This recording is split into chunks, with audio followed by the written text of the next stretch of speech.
Welcome, everyone, to another episode of the Powerhouse Podcast. I am Candy Barone, your host, and I am absolutely delighted and so enthusiastic to have my guest who is joining me on the show today. But before I introduce Kelly to all of you and let you know how fabulous she is, let me remind you that this is our space to have those courageous, connected conversations.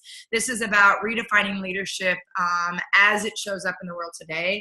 Because leadership is ultimately a choice. It's a choice in how you choose to show up. It's a choice in how you choose to serve others. And it's a choice in how you choose to take that personal responsibility inside that space. And so we are going to go deep. We are going to get rich and juicy and meaty as always. And so with that, let me extend a huge warm welcome to my fabulous guest, Kaelyn, who is joining me in the ring today. Welcome, Kelly. Thank you so much. Hello, everybody. So pleased to be here. Thank you for the invitation. Well, I am so excited, and we have a mutual friend that introduced us. So we are actually going to get the opportunity today to get to know each other. We've spent some time kind of going back and forth on emails, and so I am super just jazzed to see what unfolds as we start to further explore how we're showing up in the world and some things that are going on. Before we fully jump in, let me tell you a little bit more about Kelly. Kaelyn is a life, spiritual, and energetic coach who lives for helping people turn back towards their heart so that they can live their best, most authentic life.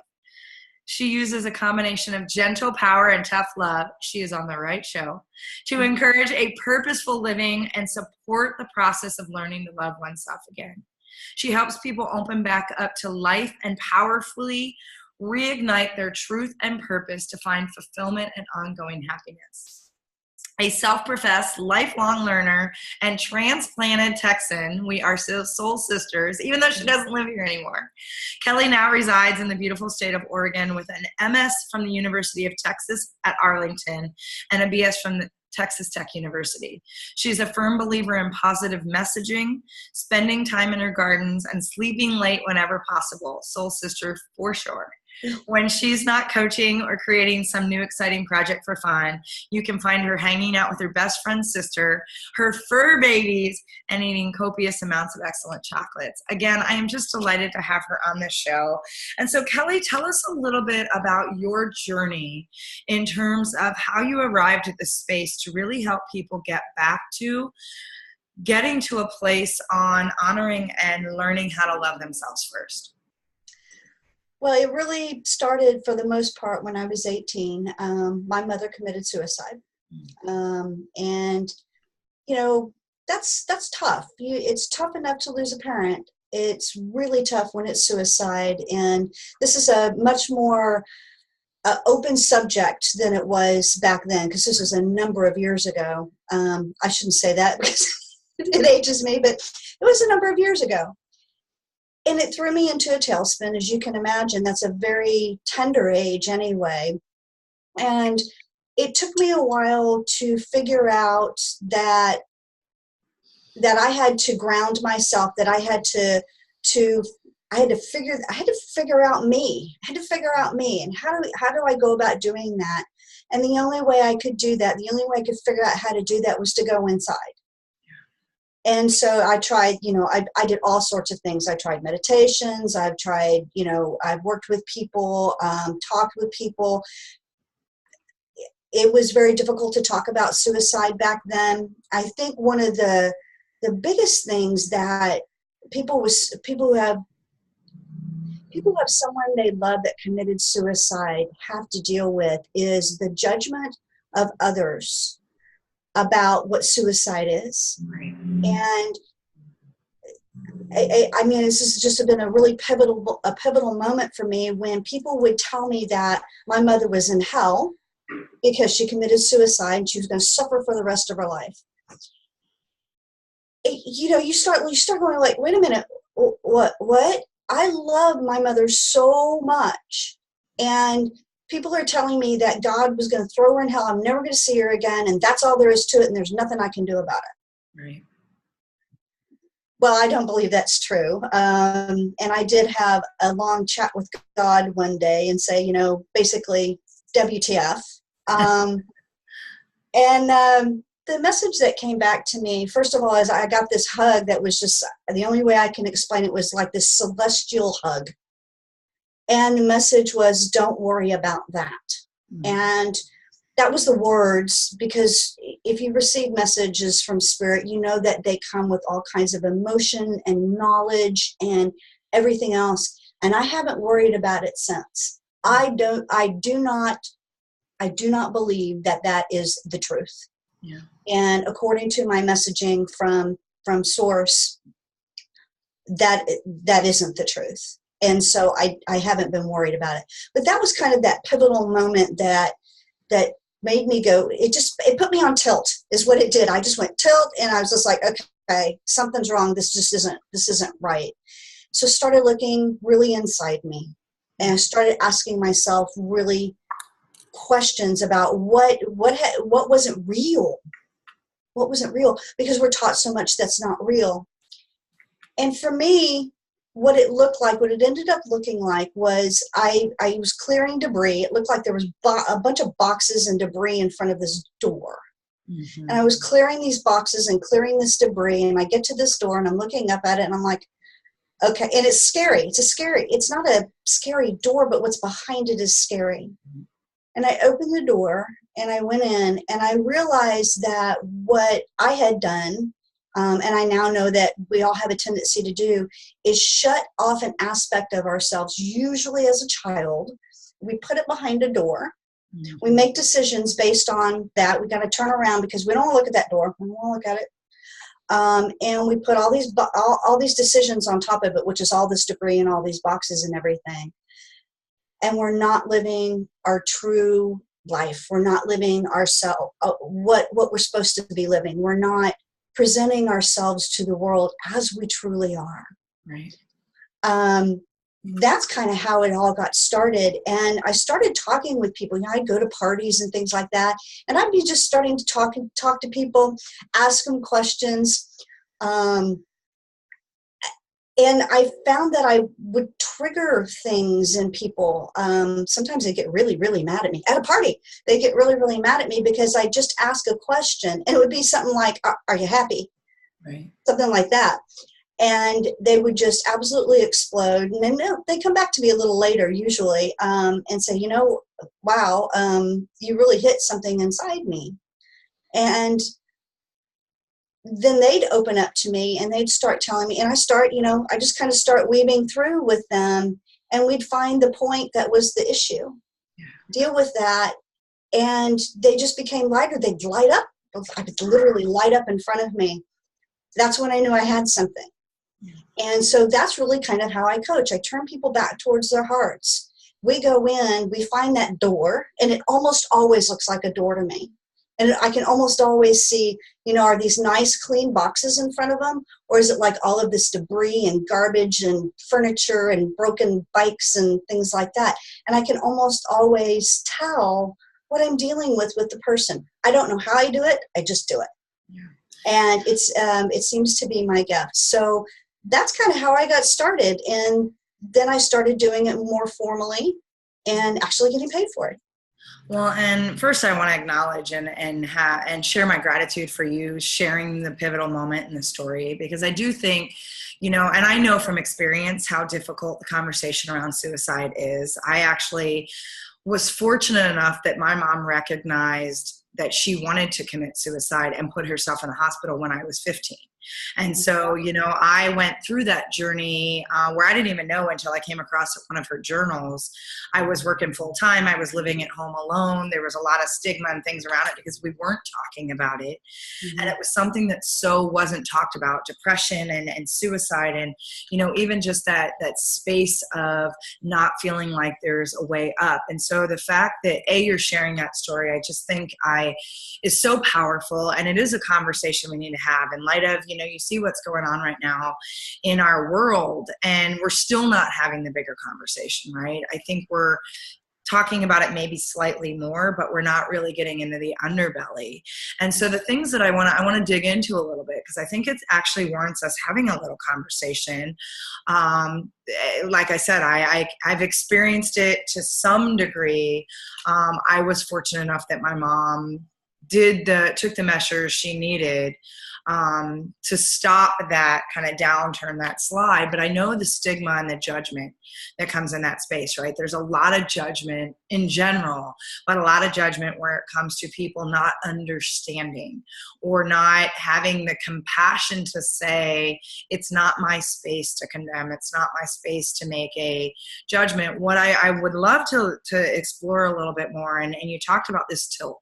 You talk about the doors and the debris that we keep kind of covering to hide what's going on behind that kind of underbelly that we put behind the door, right?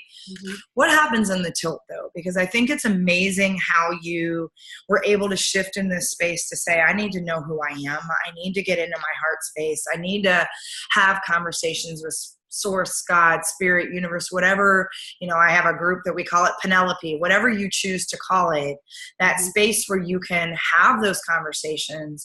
But what happens in the transition before you get there? Because I would gather that while you're in the tilt, the initial space, I know because and maybe I'm just speaking from my experiences, it wasn't an easy transition to just get into that acceptance space, to get into that realization that I'm not this situation. I'm not whatever condemnation, whatever judgment, whatever spiraling, that's not who I am. And that journey to get to a place to say, who am I? Came with a lot of stops and starts and at times unhealthy, abusive, self-deprecating, coping strategies, everything from, emotional binge eating to fat burners to working out too much to excessive drinking to shopping to you name it. What did that tilt look like in the space of when things were upside down, when you were trying to bring yourself back up to the surface? Because I think sometimes we forget that a lot of people are stuck in that space and don't know how to make that transition to get to the space that you're talking about, that people are like, yeah, that sounds great, and that's not my reality right now. So talk about that space around getting in the tilt and how maybe it wasn't always so easy to find the space to know who you were when that happened. Yeah, I often express that I felt like a fish out of water. I just flapping around. I didn't know what to do. I was just flapping, just doing this, and nothing would really stop it. It was just, I felt like I had something tethering me, but I was just flopping around. And the tilt, what the tilt did for me is it like stopped me and it kind of bumped me on my head. Mm-hmm. And all of a sudden I'm completely upside down. I'm like, what the hell just happened? And it was like it's almost like I had a brick wall. Yeah. It was that like rock bottom moment, right? Yes, it really kind of was. And it was like, oh my God, what? And I was able to kind of look back on what had occurred and that the fact that I had been flopping around and all of this other stuff. And it actually helped me have a moment of clarity. Mm-hmm. It was like, okay, this is where I'm at. This is where I'm at. And I think that's one of the very most important things that we can do is have that moment of awareness of A, this is where I'm at, and B, this is not where I want to be. Right. And, when I was flopping around, and this took some years, this wasn't like a day or two, this was right. years. I started looking outside me, and there weren't a whole lot of answers.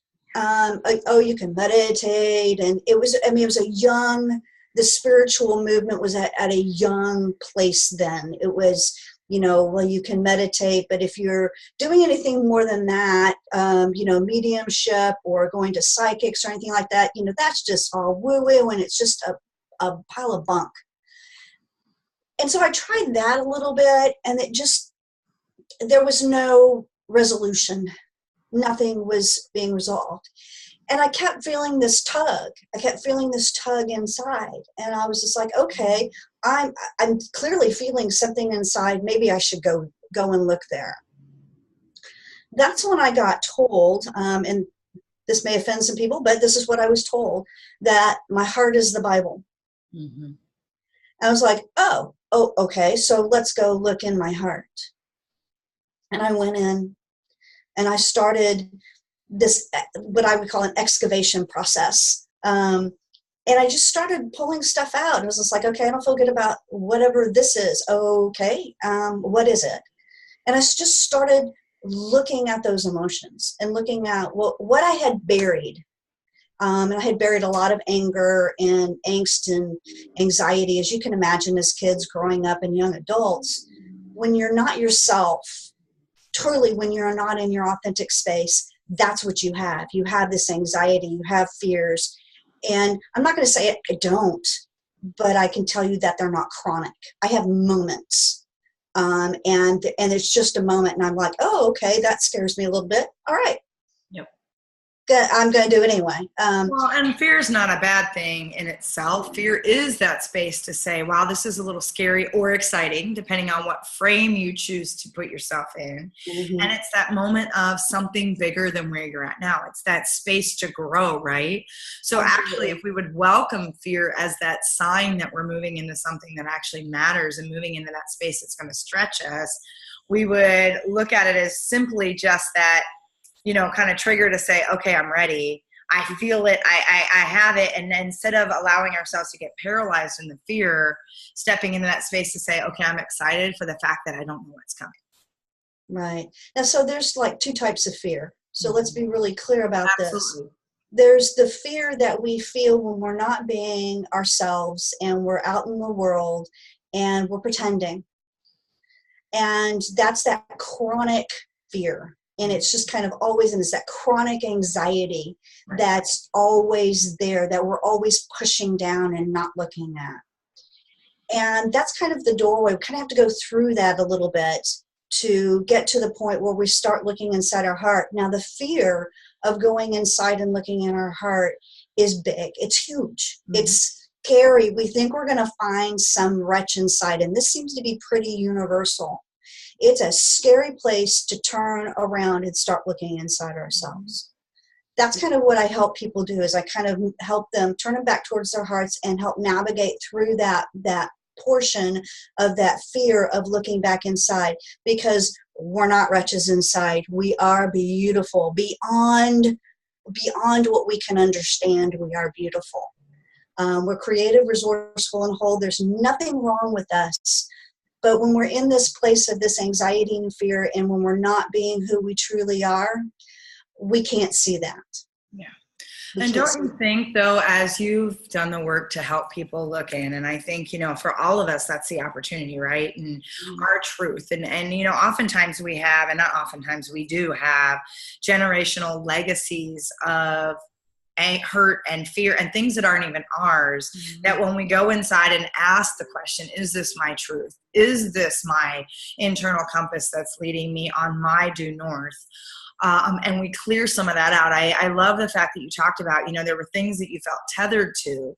The only way we can untether ourselves from those beliefs, from those generational fears that have been handed down as a legacy to us in some capacities, is to go within and say, do I choose to believe this anymore? Does this serve for my unique gifts and my light and that space of where you say we're whole and creative and these beautiful beings?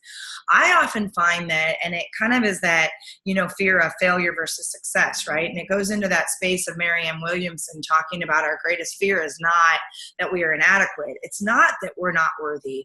It's the fact that we actually are. And I think people truly have a deep-seated fear that keeps spiraling as this generational legacy that's been handed, because with standing in your light and greatness, there comes this responsibility and this ownness and this space that says, then I choose to stand in that for all its light and all its magnificence and all its power, which means I'm going to rock the boat, which means there's going to be people that are going to push back, which means I may have to stand on my own to do that, which means I might feel isolated at times, which means, and because there's bigger fear of, we all have that imposter fear as well, right? And I think you kind of touched on that as well.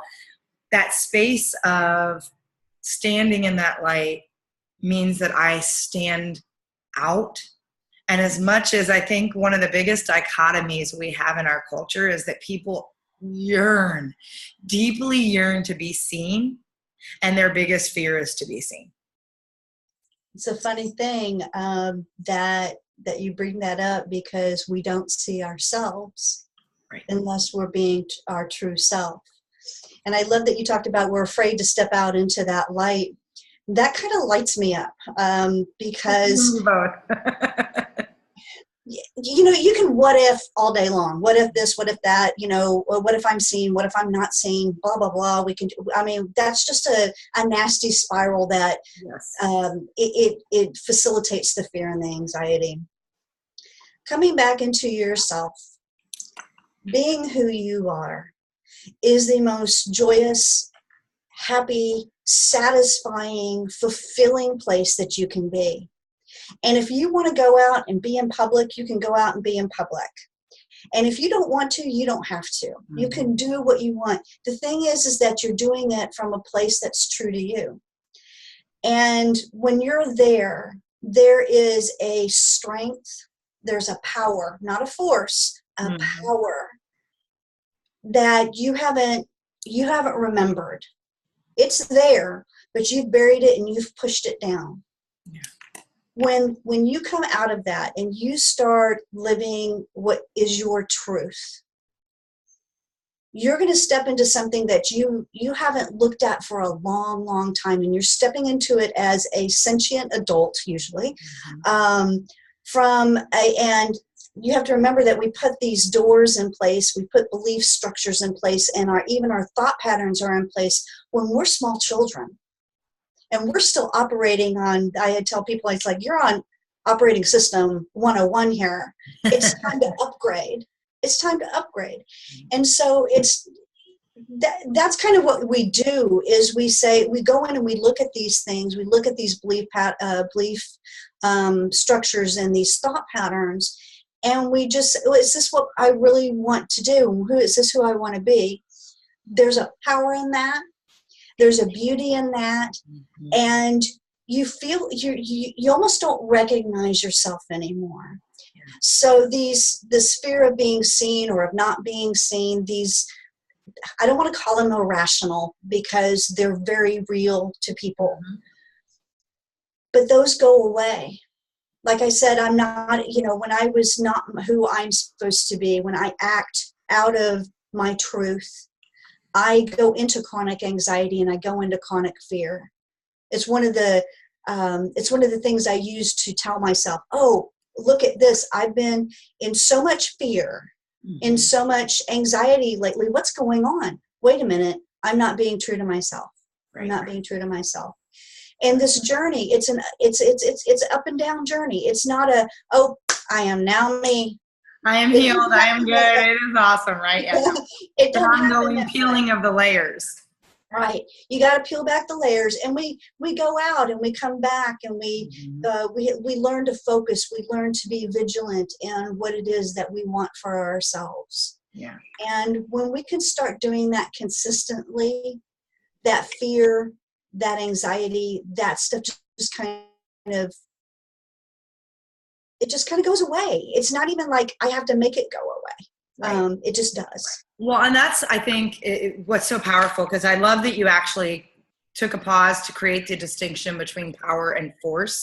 Power is that space of allowing. Power is that space of standing in your authentic greatness, your light, all of that, and where force is really that pushing. Anytime we feel we've got to push, anytime we feel it should be in a space of ease and grace. When you arrive to a place where you are in your power, you are right. It just absolutely, the noise goes away. The fear goes away. You don't find that.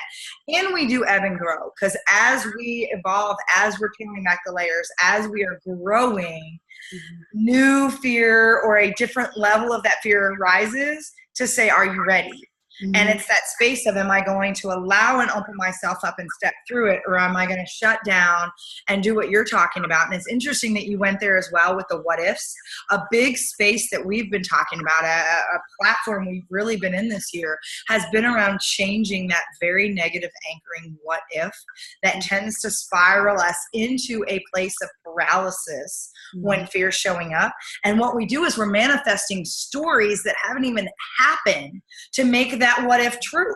We start playing these what if, and we have to create the BS story that goes behind it to give it energy, to give it life, to actually make it a reality, when what we've done is started to look at how do you shift from that negative anchoring what if, that's that paralyzing fear space, into a beautiful, purposeful, passionate, imaginative that allows you to tap back into that creativity that you talked about, allows you to open up your imagination, and allows you to get access, all of that allowing you to get access to that power that's really yours. And so I'm curious, as you kind of stepped into that what if and talked about, where that spirals, when you start thinking about your big imaginative, and you think about the work that you're doing, and you think about how you're standing in your power and your authentic light to serve others, what starts to really open you up and get you excited as you start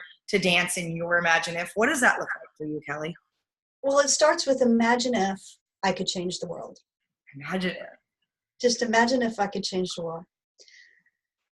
If you think about it, we all live in our own little reality. We're all right here, right? We live in our own little space. What if we just change this? What if we go into our truth and our authenticity? All of us, every single one of us. The world would change. It would be so different. If we come from a place of love, the things that are going on in the world couldn't happen. It couldn't happen. We wouldn't be true to ourselves for it to be that way. So what you're seeing in the world is what is actually inside all of us, because we can't give what we don't have. If we're not coming from a place of love, then what's coming out of us is not love. Right. If we're coming from a place of love, then there's things we just can't do. We can't be out of our integrity. We can't. It doesn't work. You can't say, well, I'm in my integrity over here, but I'm out of it over here. You can't do it. It's you're there or you're not. And it's love or it's not love. One or the other. So all of these things, these fears, these anxieties, this anger, which is usually anger for ourselves, all of this stuff is how we are feeling inside. Because if we're angry, if anger is coming out of our mouth, if venom is coming out of our mouth, if hatred is coming out of our mouth, guess what's inside us, and guess how we feel about ourselves. Because we are responsible for what's in here, and we generate it. We generate what's in here. You want to be in love? Generate it for yourself. Generate your own self-love and unconditional love for yourself. And that would change the world. I absolutely agree with that. And I think, it's interesting. I just did a 3-day event with a bunch of corporate leaders, and the amount of times we talked about love, it was such a powerful space, because really when you think about leading from love, with love, and it's why we talk about leadership's a choice. It's not about some title or responsibility or anything else. It's about how you choose to show up and serve, and how you are putting yourself in your most authentic power to offer your gifts to whoever may need to receive that, whoever may need to be in that space. And when you're coming from a place of love, and it's interesting, the Greeks have a word, agape, because they have different variations of what love is. Agape is that unconditional state of love that requires a decision and action. And I love that, because when you think about love in terms of it being unconditional, and you talk about we create that, we generate that from within ourselves, it's a choice. When you recognize that that decision and action, it puts love into a space to be a verb.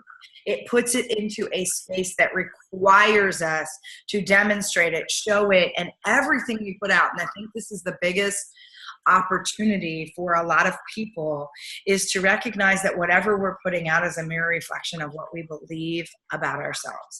And if we are spewing, it's why I love, whenever you heard things about Mother Teresa and they said you would never see her participate in an anti-war function. She only participated in pro-peace. It was a space to say, I only support and honor, and my integrity says that we are moving towards, and it's open and it's from love.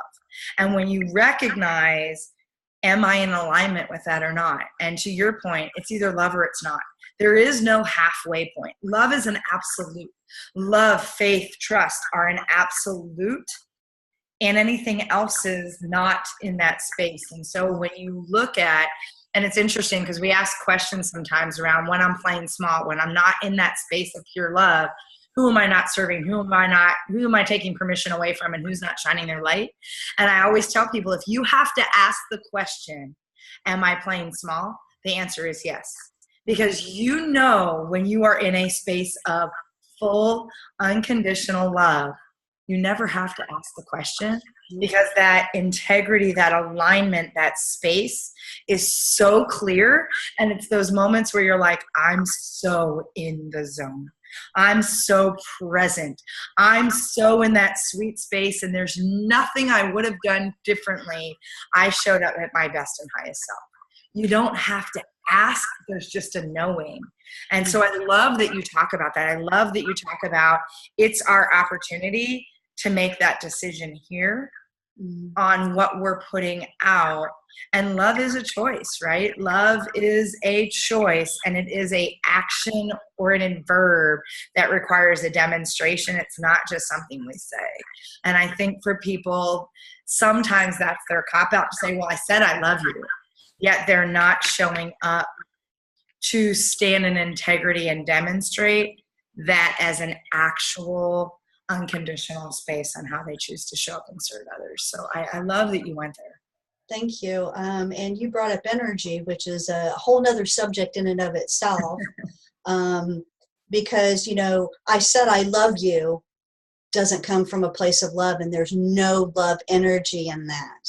Right? So we pick up on that energy.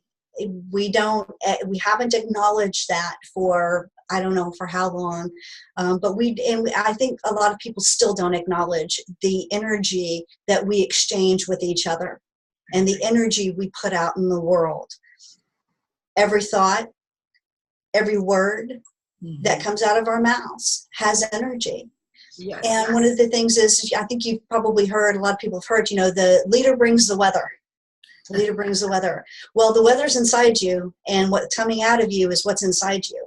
So make the choice of what you have inside you, because that's what's coming out. Right. And if you're not conscious of that, then you've made an unconscious choice about that. And is that really, really where you want to be?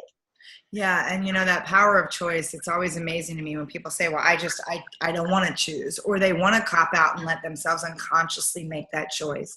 And what they don't realize is that's the most powerful choice they can make, because in that moment they are choosing not to stand in their power. They hand their power out to someone else, and then they choose to stand in a space to complain. And I know we were talking about even some of that before we got on the show, right? About the space where people are just complaining and commiserating and not taking that opportunity to stand in a space to say, I'm purposely going to put myself in a space to choose how I want others to engage and receive and experience me. And, we talk a lot sometimes about living legacy, and it's not, we think that legacy is this thing that happens on the way out. What we don't realize is we have an opportunity to create legacy in every moment we are interacting, engaging, and demonstrating that space of love with another human being, with another thing, because everything has an energy. Every inanimate object, every breathing, living organism, a tree has energy. I tell people, if you need to feel love, go hug a tree. A tree just gives that love freely and willingly. Go hug a dog, it's that space, but there's energy all around us. And to your point, from a physics standpoint, when people get into now they're in the woo-woo space again, it's actually physics. Energy can't be created or destroyed. What you put out must come back. And so when you think, I'm putting this out and yet I'm not getting this back, there's a reason, because everything has an equal and opposite energy or reaction to it. So if you're not getting what you want in your life, it is that opportunity for you to say, then what am I putting out?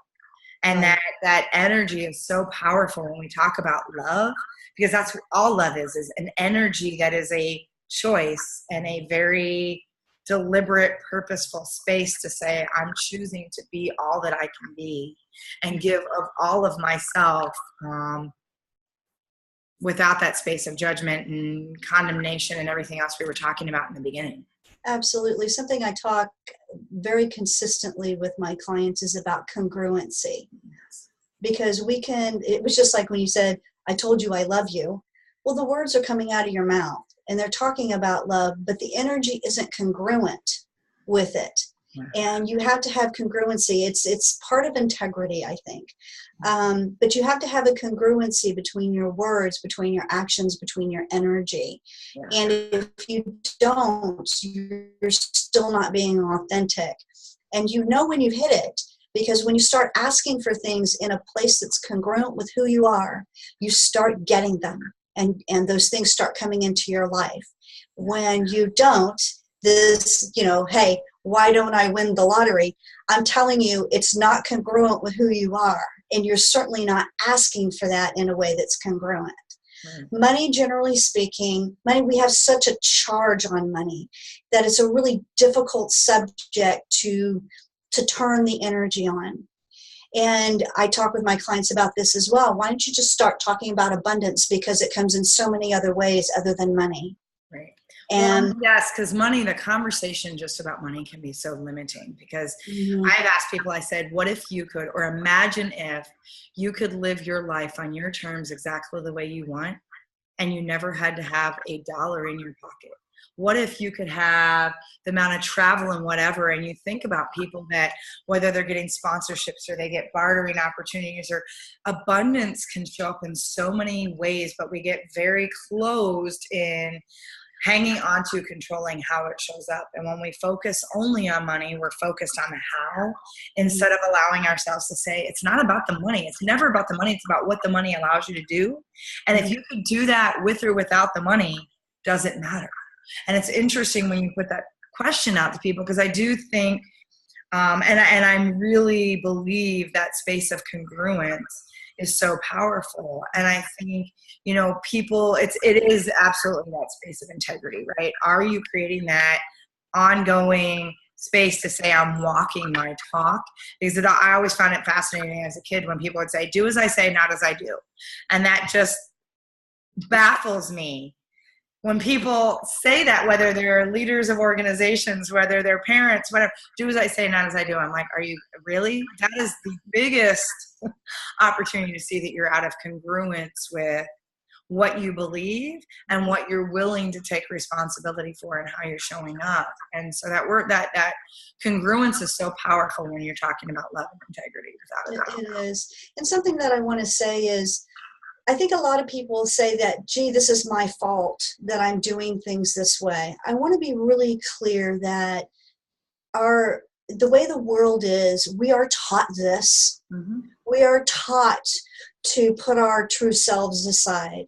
We are taught to go after money. We're told to live basically guided and taught to live a life in default. That's not our true life.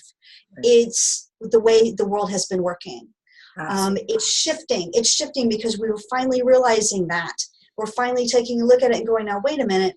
All my life I've been shown this and taught this. I should have this beauty product, or I'm not good enough unless I have that car or that house or that wife or that job or this money or what have you. It's a bunch of bullshit. It's all a bunch of bullshit. And I have to tell my clients that because they feel like it's their fault. Yeah. Well, there's responsibility in it, yes. But I want you to understand, I want everybody to understand that we're taught this. So we have to actually go against everything we've been taught our whole lives and make a change. So there's forgiveness in that for ourselves. Yeah. There's love for ourselves. There's forgiveness of the people that have affected us the way they've affected us. That's just something that we go through as we deal with making this shift from a place of this inauthentic, this default life, these default thought processes and beliefs into very conscious thought processes, conscious beliefs, and conscious choices. So I don't want anybody to think deep inside, oh my God, I'm just this wretch. This is where it comes from. I am this wretch. You are not. You are not. I promise you, you're creative, you're resourceful and whole. I don't care who you are. You are creative, resourceful, and whole. I just have to, it's my job to help you remember that and get back to who you really are.